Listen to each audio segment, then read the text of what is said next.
Posted March 30, 2018, 8 hours 0 minutes and 0 seconds. One day just over 500 years ago, a fisherman found a beautiful statue of a woman washed up on a remote beach in Indonesia. As legend has it, the words Reinha Rosari, a reference to Mary, Queen of the Rosary, were written alongside it in the sand. It was the talk of the town in Lorantica, a region at the far eastern end of the Indonesian island of Flores. Nobody knew who it was or what it meant.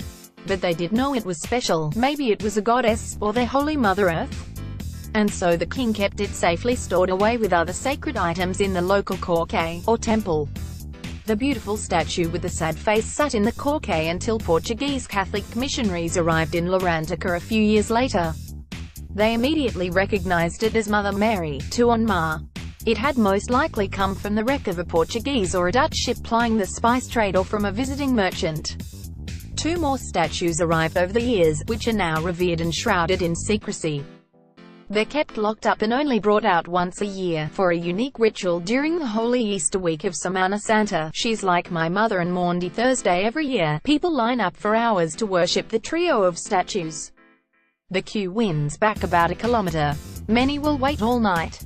Babies sleep in their parents' arms.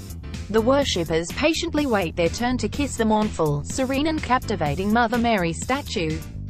Maria, a common name for many women in the region, returns to Lorantica from her job in Dubai every Easter just to see her. Every year I come here and spend my vacation time just to kiss Maria, she said at last year's ritual. It's from the heart. She is very sacred. She is like my mother.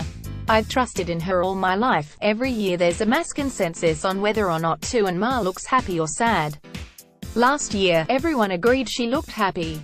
They were particularly relieved because the last time she appeared sad, 15 people died when a boat capsized during the Good Friday water procession. A 9-hour show of devotion. The next day is Good Friday, the pinnacle of Semana Santa. Tuan Meninu, a baby Jesus statue hidden inside a black casket, is transported across the water from its home chapel to the cathedral where it will begin Friday's long march. It is followed on the water by hundreds of dangerously overloaded boats. That evening, hundreds of families visit their dead in Lorantica's colorful cemetery, before marching in the arduous Good Friday procession.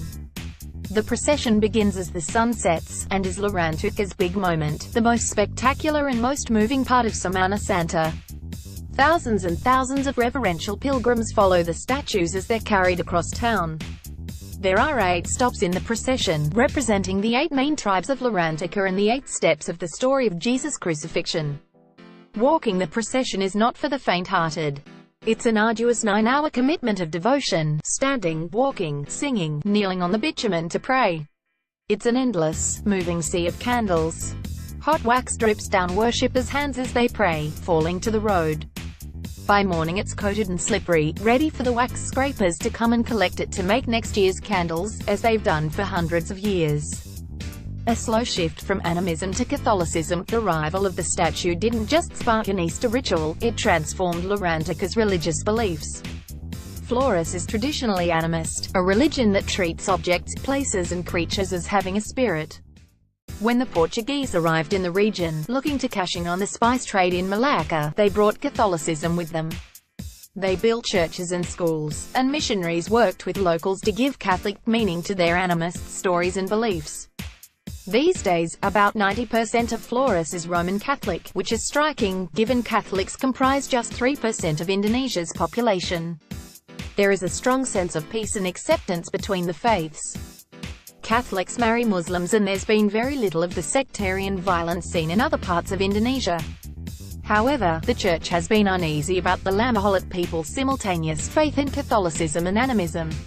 At times, this has boiled over into small-scale civil unrest. And in 1971, with the support of the relatively new Suharto government, priests burnt down all the korke.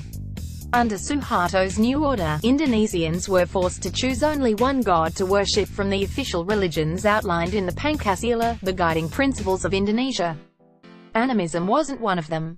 But still, despite the Church's best efforts, the animist belief in a motherland and in all its natural elements persists and coexists alongside the Bible. It's Lorantica's own special blend of Catholicism.